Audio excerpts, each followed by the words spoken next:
Hyderabad Ramanthapur homeopathy కాలేజ్లో ప్రపంచ homeopathy దినోత్సవం సందర్భంగా భారీ ర్యాలీ నిర్వహించారు. అనంతరం డాక్టర్ హనుమాన్ 270వ జన్మదిన వేడుకలు జరుపుకున్నారు. ఈ కార్యక్రమానికి ముఖ్య అతిథులుగా తెలంగాణ డైరెక్టర్ కె హైమావతి హాజరయ్యారు. హోమియోపతి వైద్యంతో జీవితం కాంతిమయం అవుతుందని ప్రిన్సిపల్ రింగరాజు తెలిపారు.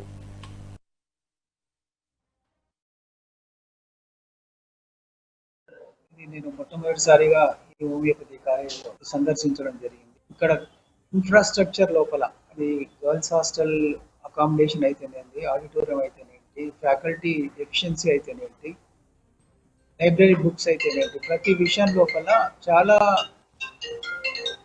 ఎన్నో చేయాల్సినవి ఉన్నాయి ఇక్కడ. సో ఇప్పుడు మీకు ఇక్కడ ప్రిన్సిపల్ ఏకరుగా ఎన్నెన్నో చెప్పారు. దాని సందర్భంగా యూనివర్సిటీ నుంచి కాలేజీ నారాయణరావు హెల్త్ యూనివర్సిటీ నుంచి మా పరిధిలో ఉన్న ఏ సహాయమైనా మేము చేయడానికి రెడీగా ఉన్నాము.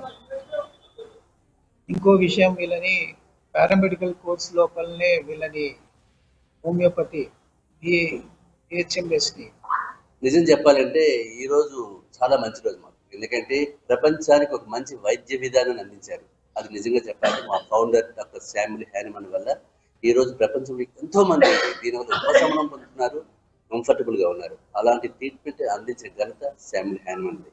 ఈ సందర్భంగా మేము ఆయన సెలబ్రేషన్స్ మా జేఎస్పీఎస్ కాలేజీలో జరుపుకుంటున్నాము. ఇప్పుడు ఎప్పుడైనా చెప్పాలంటే మీకు హోమియోపతి ఇప్పుడు ప్రతి ఒక్కరు కూడా ప్రపంచంలో చాలా దేశాలే కాదు చాలా మంది కూడా దీని చుట్టూ మొక్కుతున్నారు అంటే దీనిపైన ఇంట్రెస్ట్ చూపిస్తారు. చాలా మంది every majority of the patients ఈ మధ్య టర్న్ అవుతున్నారు హోమియోపతి పైన. ఎందుకంటే హోమియోపతిలో ఉన్న విశిష్టత కావచ్చు, ఆ నేచర్స్ లా పైన డిపెండ్ అయిన ట్రీట్మెంట్ పార్ట్ కావచ్చు, దానివల్ల ఎంతో మందికి ఉపశమనం కలుగుతుంది, ఆనందం కలుగుతుంది. ఈ సందర్భంగా నేను అందరికీ మరింతగా ప్రజలకు కూడా కానీ హోమియోపతి సందర్భంగా మీకు చెప్తుంది ఏంటంటే అందరూ ప్రశాంతంగా ఒక మంచి విధానాన్ని అవలంబిస్తే కన్నా ఈ వైద్య విధానానికి మీరు సపోర్ట్ చేసినట్టు అవుతుంది. మా కాలేజ్ తరపున మా జేఎస్పీఎస్ కాలేజ్ మా ప్రిన్సిపల్ లింగరాజు గారి ఆధ్వర్యంలో ఎన్నో మంచి కార్యక్రమాలు జరిగాయి. ఈ కార్యక్రమాలకు అందరికీ కూడా సపోర్ట్ చేశారు. మా అసోసియేషన్ తరఫున కావచ్చు, హెచ్మాట్ కావచ్చు అందరూ.